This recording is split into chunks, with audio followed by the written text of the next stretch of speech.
After the disastrous junkyard incident, one might have thought the HOA would pause in their relentless attempts to harass and undermine me. But Karen and her cohorts were nothing if not audacious. Their next stunt was particularly reckless. They blocked my creek and began digging up a river that ran through my property, claiming it was for community improvement and flood control. What they didn't anticipate, of course, was that they had no legal authority over any waterway on my land, and their reckless interference would have consequences far beyond their expectations. I first discovered their work through my drone surveillance system. The HOA had sent a team of workers, equipment, and vehicles to the creek and river area. Heavy machinery was bulldozing banks, digging channels, and dumping debris, all without permits or authorization. Ranger immediately patrolled the perimeter, barking and signaling my awareness.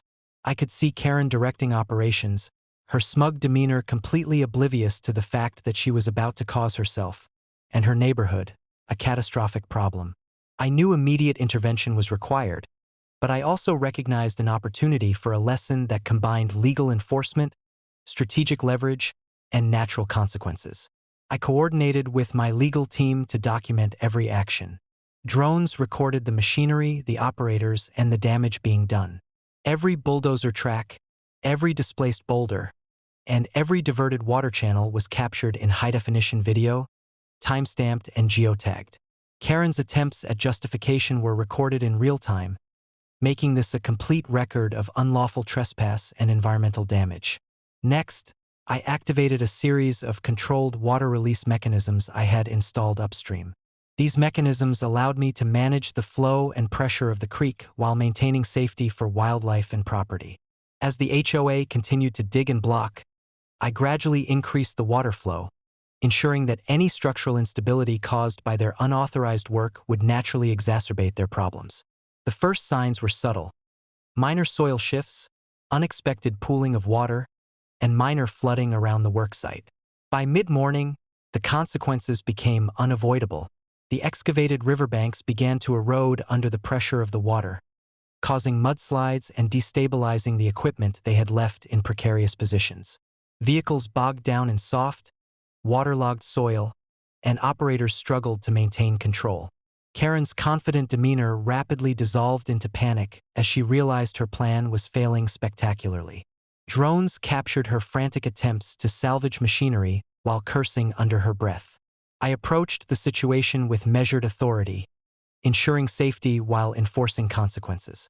"Karen," I announced over a loudspeaker, "you have no authority to alter this creek or river. You are trespassing and causing environmental damage. Leave immediately or face legal action, equipment confiscation, and additional fines." Her protests fell on deaf ears. The natural consequences of her reckless actions were unfolding faster than she could manage.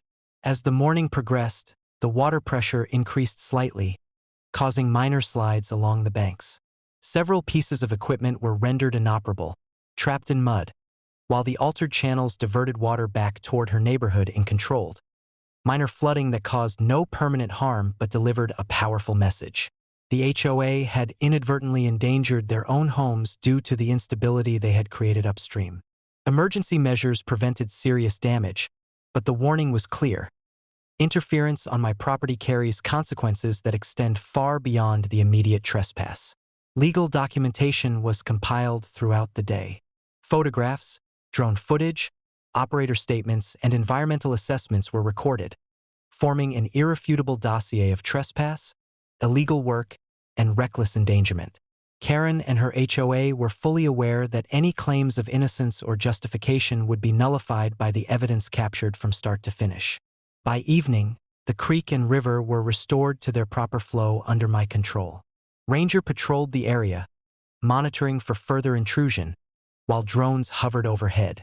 Karen and the HOA had retreated in humiliation, their equipment stuck or damaged, and their confidence shattered.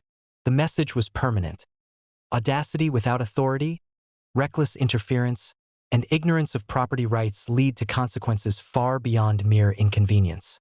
Reflecting on the day's events, it was clear that this incident represented a turning point.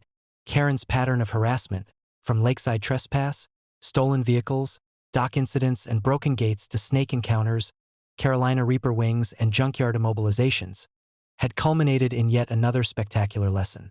The HOA had learned, painfully and publicly, that on my ranch, property law, strategic enforcement, and controlled natural consequences converged to neutralize audacity and protect ownership. Standing on the ridge overlooking the creek, rangers circling below, and drones capturing the serene aftermath, I understood the permanence of the lesson delivered. Tampering with my property, regardless of imagined authority or entitlement, is met with enforceable, creative, and often unavoidable consequences. Karen and the HOA had finally grasped the magnitude of overstepping boundaries, but whether they would truly learn remained to be seen.